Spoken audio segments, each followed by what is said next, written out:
Assalamualaikum warahmatullahi wabarakatuh. Halo, selamat datang di kelas daring belajar biologi. Sebelum kita bahas topik kita hari ini, jangan lupa subscribe channel ini ya.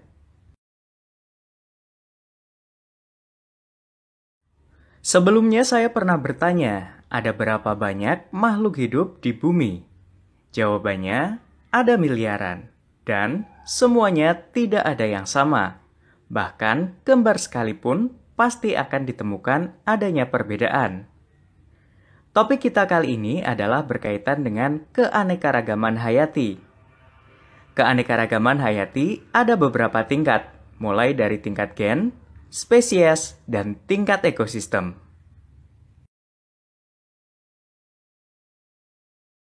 Bagaimana bisa terjadi keanekaragaman? Apa penyebabnya? Oke, mari kita mulai. Ada dua faktor yang menyebabkan terjadinya keanekaragaman hayati.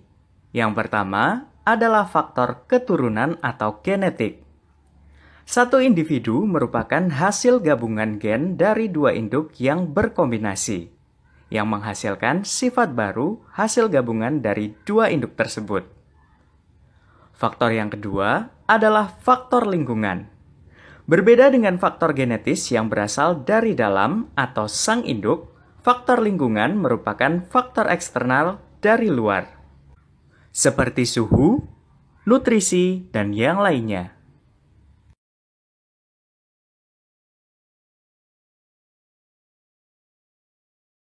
Terjadinya keanekaragaman juga dapat terjadi karena adanya interaksi dari faktor gen dan lingkungan. Mari kita lihat contohnya.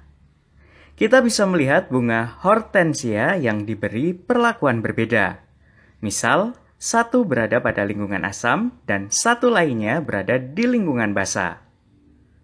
Pada lingkungan asam dengan pH antara 3 hingga 5,5 akan menjadikan bunga hortensia berwarna biru. Sedangkan pada lingkungan basa dengan pH antara 9 hingga 11,5, bunganya akan berwarna merah muda.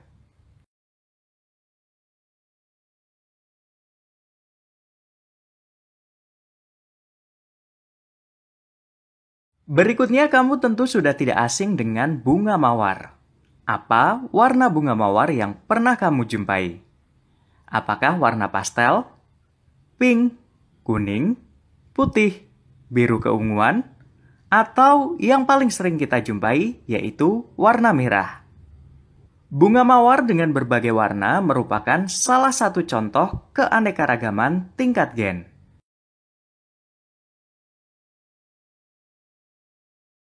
Atau pernah nggak sih kamu mengamati setiap orang memiliki wajah yang berbeda satu sama lain? Hal tersebut juga merupakan contoh keanekaragaman pada tingkat gen. Gen sendiri merupakan materi yang mengendalikan sifat atau karakter. Dan jika susunan gen berubah, maka sifat yang terbentuk juga berubah, sehingga akan menghasilkan keanekaragaman.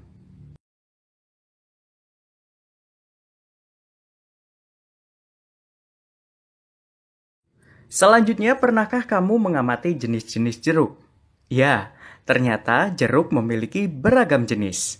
Ada jeruk nipis, ada jenis lemon, ada jeruk mandarin, jeruk bali merah, dan juga jeruk yang lainnya. Berbagai jenis jeruk ini merupakan salah satu contoh keanekaragaman tingkat spesies. Berbeda dengan keanekaragaman gen, keanekaragaman pada tingkat spesies atau jenis lebih mudah diamati perbedaan antara satu spesies dengan spesies lain. Ciri-ciri keanekaragaman tingkat spesies adalah tidak dapat disilangkan. Misal, padi dan jagung. Meskipun merupakan sama-sama anggota suku Poaceae atau rumput-rumputan, keduanya tidak dapat disilangkan. Terakhir, keanekaragaman tingkat ekosistem. Apakah kamu masih ingat apa itu ekosistem? Pada video sebelum-sebelumnya sudah pernah kita bahas. Misalnya, pada suatu tempat terdapat beberapa makhluk hidup, seperti burung, ikan, sapi, katak, jamur, dan pohon. Itu semua merupakan makhluk hidup sebagai komponen biotik. Ada juga komponen abiotik seperti air, matahari, dan tanah. Interaksi atau hubungan timbal balik antara komponen biotik dan abiotik itulah yang disebut dengan ekosistem. Kondisi lingkungan yang berbeda di setiap tempat menyebabkan timbulnya keanekaragaman. Setiap ekosistem memiliki komponen penyusun yang berbeda-beda membentuk sebuah keunikan tiap ekosistem dengan ciri khasnya masing-masing. Contoh keanekaragaman tingkat ekosistem misalnya gurun, sabana, dan hutan hujan tropis. Ketiganya memiliki intensitas curah hujan yang berbeda, sehingga pohon-pohon yang terdapat di dalamnya juga tidak sama.